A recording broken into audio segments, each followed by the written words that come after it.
బహుశా ఈ ఋషి పుంగవులు పరమశివుని కోసం పువ్వులు తీసుకెడుతున్నారేమో. లేక ఏంటనుకుంటున్నావు, ఈ పూలు నీకోసం కోస్తున్నాడా? బహుశా ఆయన అంతకే కోస్తున్నారేమో. వెళ్ళి తెలుసుకోవడంలో తప్పేం లేదు కదా.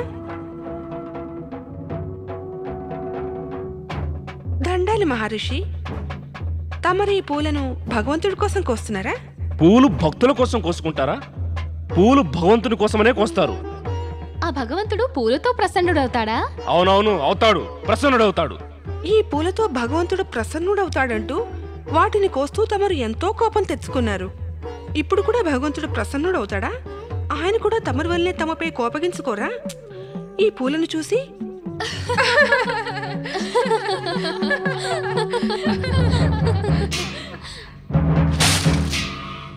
నారాయణ నారాయణ నారాయణ, లక్ష్మీ నారాయణ నారాయణ,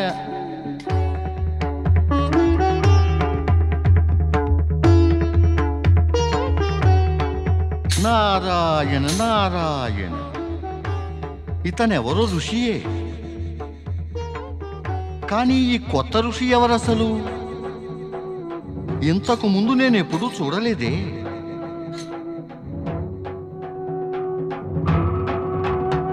నారాయణ నారాయణ, ఒకవేళ రుద్రావతారుడు ఋషి దుర్వాసుడు కాదు కదా?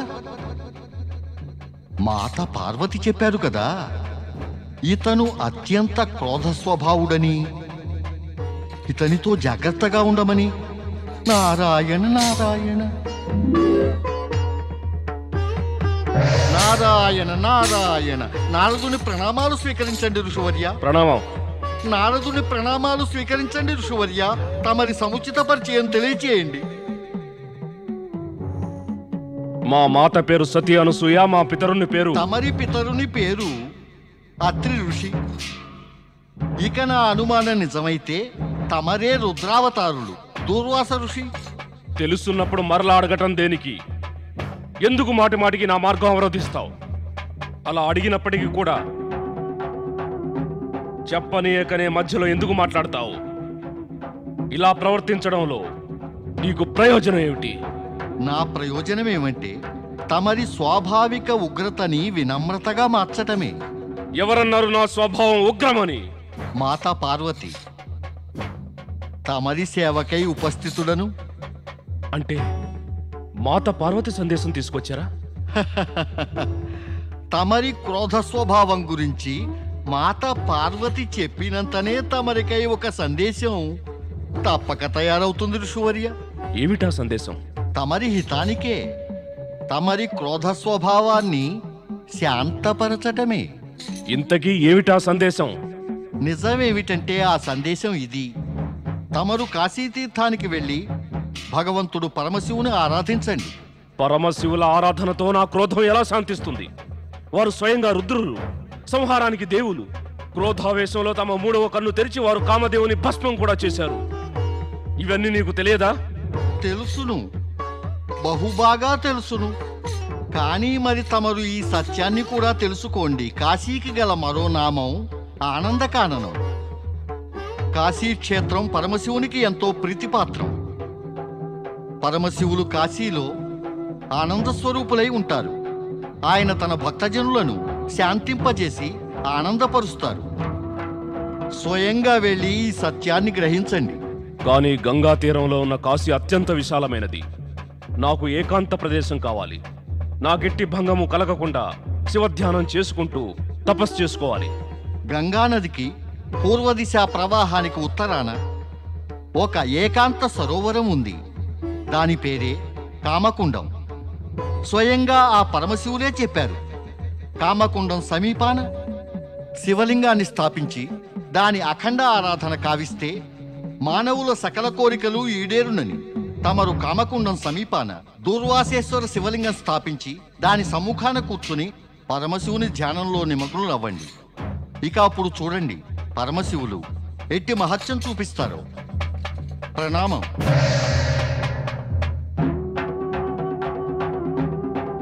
ఆనందకాననం కాశీనగరమా?